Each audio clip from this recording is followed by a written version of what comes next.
Good evening, everybody. Welcome back to my channel. So, I finally got around to watching Chucky Season 2, Episode 6 tonight. And I'll be honest, it was kind of a mess, kind of all over the place, right?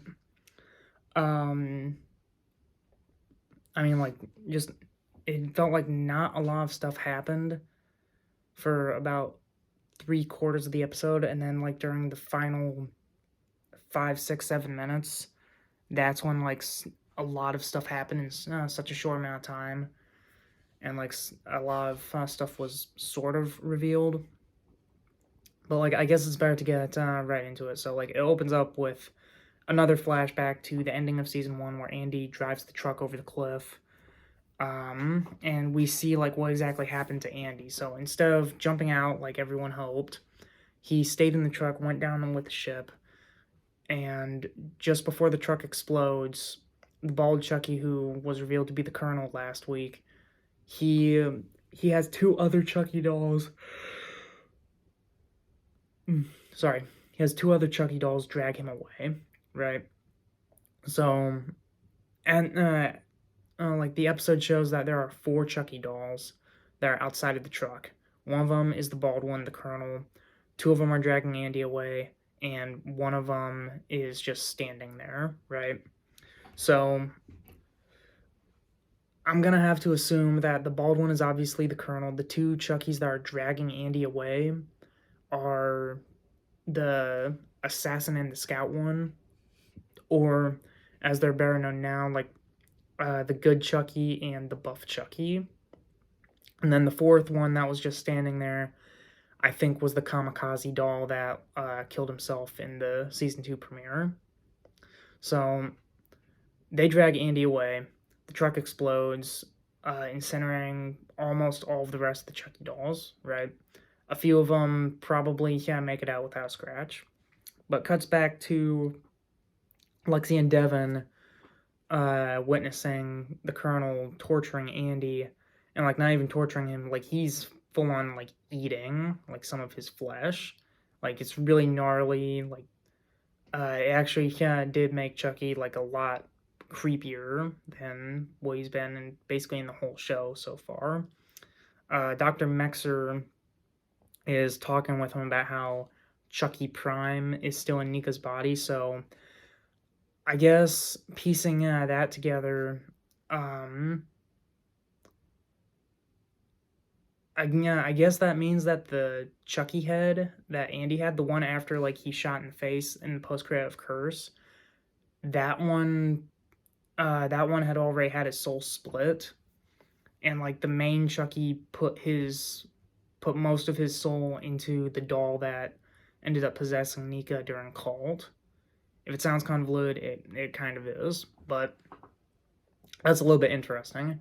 So the main Chucky, like the original Chucky that we followed through basically from the first Child's Play all the way through Cult, is like the original Chucky. He's not a copy.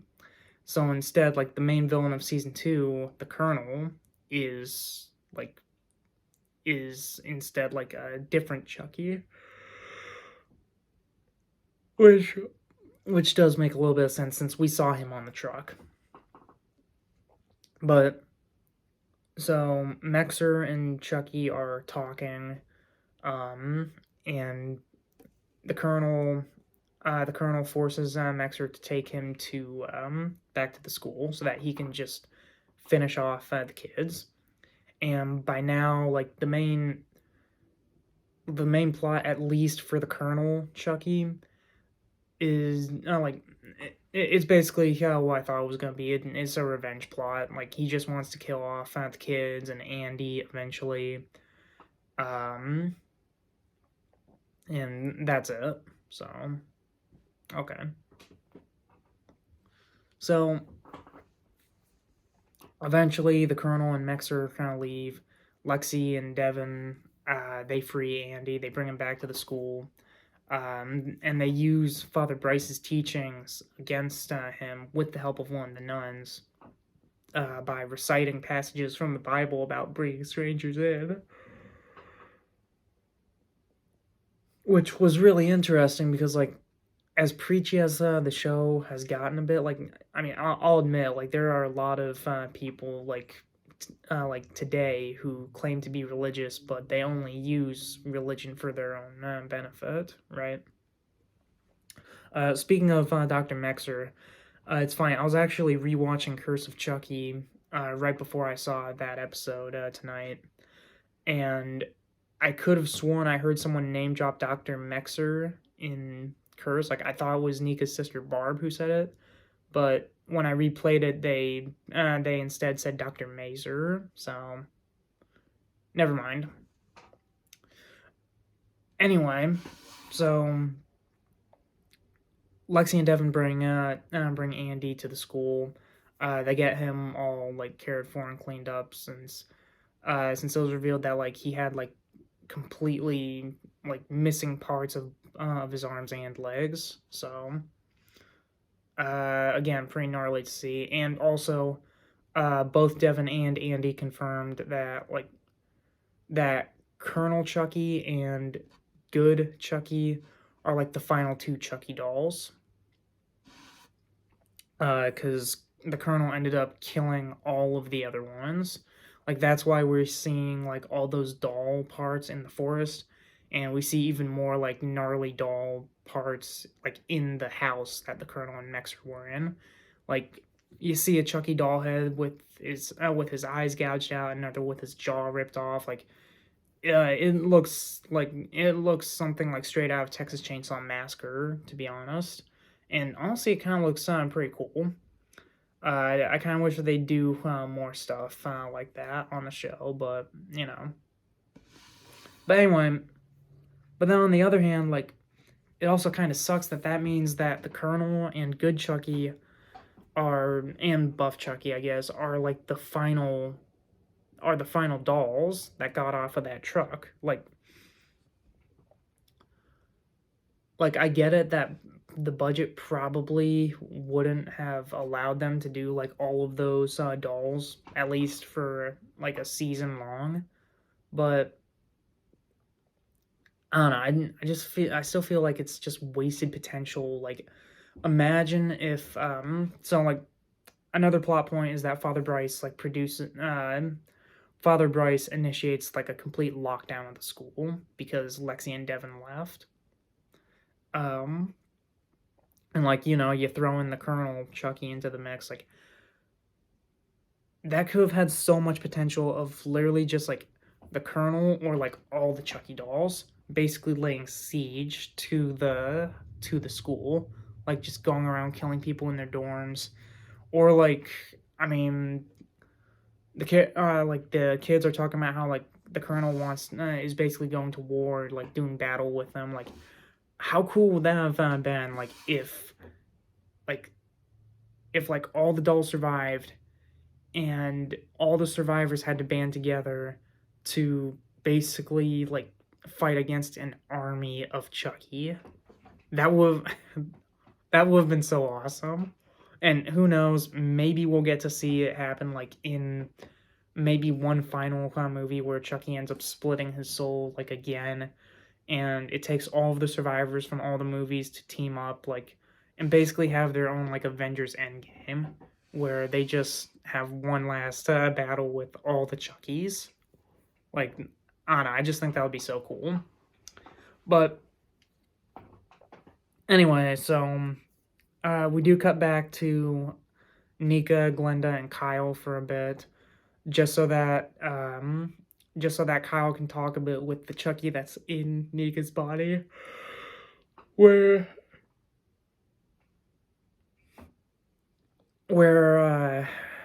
it turns out that the Chucky that's in her, like, he wants to get out of her body too, so most likely he's gonna go back into, like, Good Chucky, which I'll get more to that in a minute, but that's really it. Like, we find out that there's a manhunt going underway for Tiffany or Jennifer Tilly.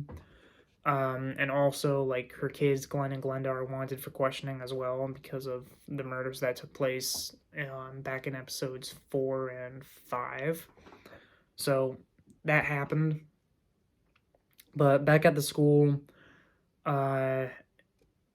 Jake rounds up himself, Devin, Nadine, Lexi, and good Chucky to take the fight to the Colonel, and they say that Andy's also coming too. So like it's basically gonna be like the six of them against the Colonel, right? And I'll be honest, when I first saw it, I was kind of expecting like kind of like a similar scene to like Halloween Kills, where like the mob just completely the mob just tag teams Michael. Although like it probably wouldn't have ended where like Michael kills everyone, or like sorry Chucky kills everyone. But either way, that whole fight didn't happen at all, because the minute the Colonel walks into the room, like he ends up falling flat on his face, and it's revealed that he has scissors stuck in his head, and that's because Andy just straight up stabbed him. So Andy already took care of him. And once again, I do have to wonder, like, what exactly are the rules about like this whole voodoo possession stuff? Because like we've seen Chucky live like headless, right? And he gets like one stab to the head and like he's dead, right? And like hell, like with Buff Chucky, like in the previous episode, like he straight up got nailed in the heart with a knife, and then he like rose back up like Jesus just like a few hours later, to the point where like that nun thought that like he was the reincarnated Lord. Speaking of, there are a few scenes of Buff Chucky where that nun like is so naive and so devoted to him, like she dyes her hair ginger to match his, and like letting him snack on the communion wafers. Oh, and she's like just rubbing his feet and kissing his toes, like, and honestly, like between that and Dr. Foley from Cult of Chucky, I'm starting to wonder if Don Mancini has a foot fetish just like Quentin Tarantino does. But I'm getting sidetracked. But while I'm on the subject, when Dr. Mexer and the Colonel show up to to the school, and they see that Buff Chucky is still alive, like there's this weird shot where like Buff Chucky is like looking through the window, and then the Colonel like is just looking up at him, and then it shows Buff Chucky outside without any of his ripped clothes, by the way, just going like, "Hi guys," and like it just looks, the model just looks so weird. I don't know why it's this one specific scene, but like he's outside of the window, right? And it looks like a CGI doll that doesn't even look like Buff Chucky, and he's just waving to the Colonel. And then the next shot he's like back inside the window with the blinders partially closed, and he's flipping off the Colonel. Like it's, I don't know, it just felt jarring just seeing that. And then later it just after Father Bryce scolds the nun for telling the truth that the Buff Chucky is alive, it just randomly cuts to like Buff Chucky and the Colonel squaring off like in some part of the school, and like it doesn't show like how either of them got there, because the last time we saw either of them, the Colonel was with Mexer and the Buff Chucky was with the nun, who was presumably going to her room, right? And then once again, like again, it's also not very clear on like what can and cannot like definitively kill a Chucky doll, because the Buff Chucky is still snacking on communion wafers, and the Colonel reveals that he poisoned them. So Chucky dies from like the Buff Chucky dies of arsenic poisoning. So and they never showed the Colonel actually doing that. It just cuts to it, and like I don't know. It just cuts to it. He says like, "Oh yeah, I put arsenic on here. Boop, you're dead." I don't know. So I guess to follow along, apparently a knife to the heart won't kill a Chucky doll, even though, like, it was stated in the very first movie that, like, even even if he is not completely human, his heart is, so you have to destroy his heart. So let me get this clear. Like, you can't kill Chucky by stabbing him in the heart anymore. Even though, like, there were multiple even though I know for a fact that there was a Chucky doll who died at least once in season 1 by a stab to the heart. But now I guess it doesn't work. He'll just come back anyway. So a knife to the heart won't kill a Chucky doll, but poison will kill the exact same one. And, like, we've seen 2 Chucky dolls live despite being a disembodied head. And, like, one of them, like, lived for 4 years with having not only his head being cut off, but half his face being completely blown off and cold. But all it takes is a pair of scissors to stab him in the head. And then the Colonel's dead. Which, speaking of, as another example, also in Cult, like, we saw Andy rip through, like, the short-haired doll's stomach, take out his gun, shoot him, like, 5 or 6 times in the chest, and then shoot him, like, dead in the face, right? So, he was still kind of living enough to have a conversation with Andy before Andy stomped his head in. And then, like, even in season 1, Andy shoots that one Chucky doll in the face in episode 6, but then it has to take him and Kyle to basically unload their guns on it to fully kill it. So, apparently the only way you can definitively kill a Chucky doll is if you destroy the head or if you completely destroy the body. And even then, like, they've still proven that, like, even that's not so sometimes. So, I don't know.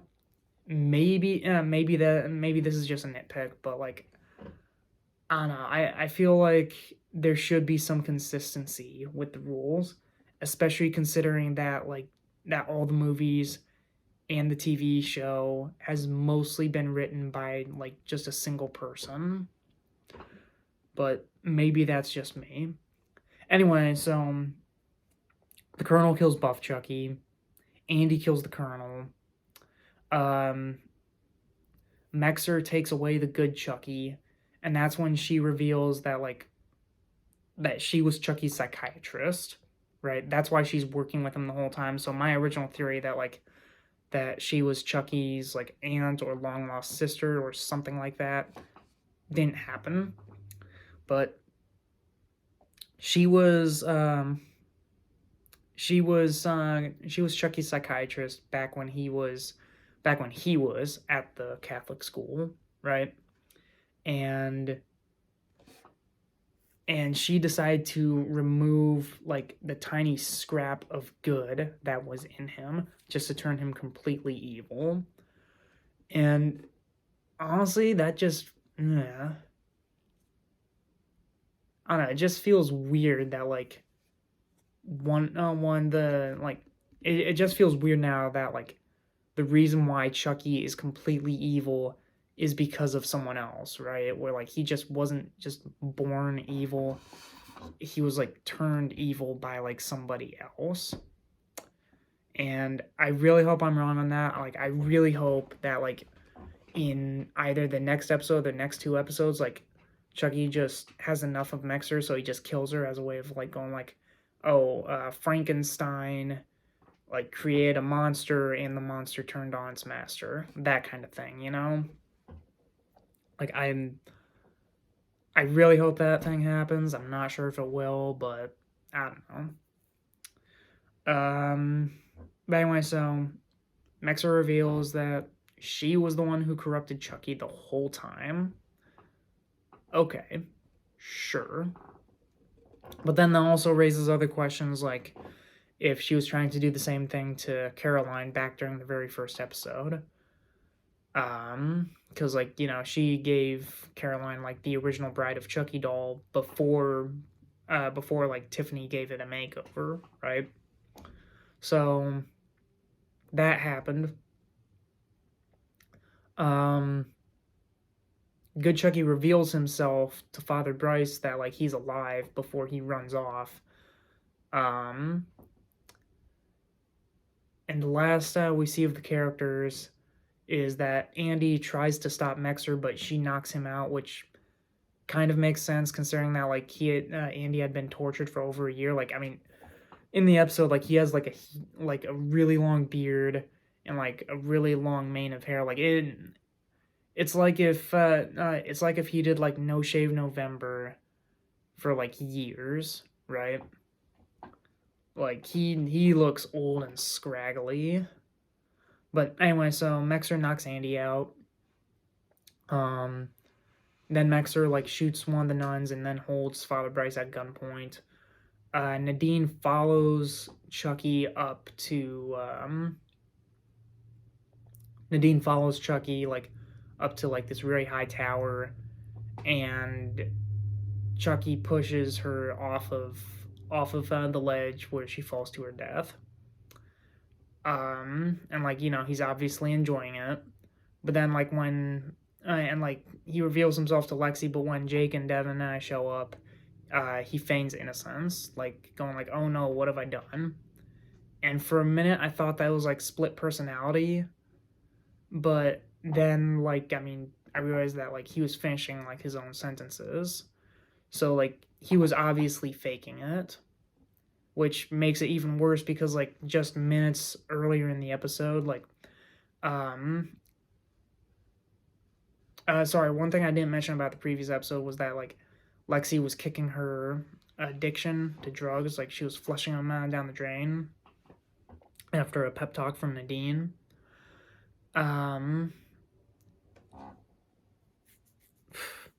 And then in this episode, like she's nervous about like facing the Colonel.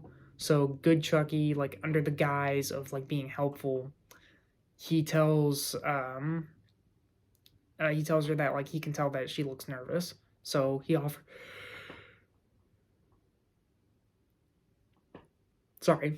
offers her what I'm assuming is like an anxiety medication. At least that's my assumption. So now that we know that like that Chucky has been faking being good this entire time, which by the way, by the way, he also like throws a pen and like he nails a fly onto the wall with a pen, which like I know that Chucky has thrown knives before, but I don't think that he would have like bullseye levels of like knife throwing. But then that's just me. Anyway, so now that we know that like the good Chucky is actually not good and that he had been faking it the whole time, I'm pretty sure that he gave Lexi the anxiety meds just to make her dependent on drugs again, just to screw with her even more. But anyway, so the episode ends with Nadine's death, and like the kids finding out that like Chucky was never good, he was just faking it, or at least Lexi finds out. And I'll be honest, if they had just like kept the same energy as the final segment throughout the entire episode, I would have enjoyed it more and fixed a couple plot holes and stuff. Like, I mean that scene where Chucky is like standing outside in one shot and then like back inside in another, it just looked weird to me. So next episode, the promo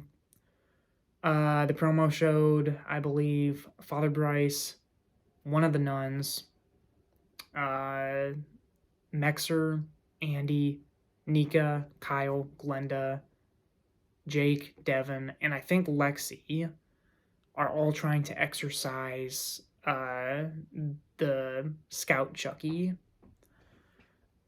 And at one point Andy says like, when this is over, like you'll be free of him. I'm pretty sure he's talking with Nika. and I mean, just once, I really hope that, like, just he, Nika, and, like, all the survivors just have a conversation at some point, because, like, we got a little bit of that with Nika and Kyle in that motel room, but I kind of really want to see, like, just Andy and Nika talk. Like, just the two people who have just suffered the most from Chucky. Just hash it out a bit. But anyway, so in the promo, like, it's shown that Father Bryce is performing an exorcism on Chucky now that he knows that the doll's alive. I don't know. And as long as they keep the same pace as the final few minutes of this episode, like, I think I'm going to enjoy it. But that's really all I can say about last night's episode. Like, because it really was all over the place in more ways than one. I'm still bummed that, like, that got confirmed that there were only like 4 Chucky dolls that, like, truly survived or, like, got to live after the Colonel killed off almost all of them. But anyway, so I don't know. We got 2 episodes left. Like, basically the main plot of the Colonel sending dolls to kill the surviving kids, like, that's all done. So now the only thing that we have to look forward to now is basically getting Nika's soul out. Getting Chucky's soul out of Nika. So, which if they end up succeeding in the next episode, then I have no idea what they're gonna do for the finale. So, unless if they pull the rug out from under us and say, like, oh no, there's all of these dolls that are that survived. I don't know, but anyway, that's really it. I'll see you guys next week.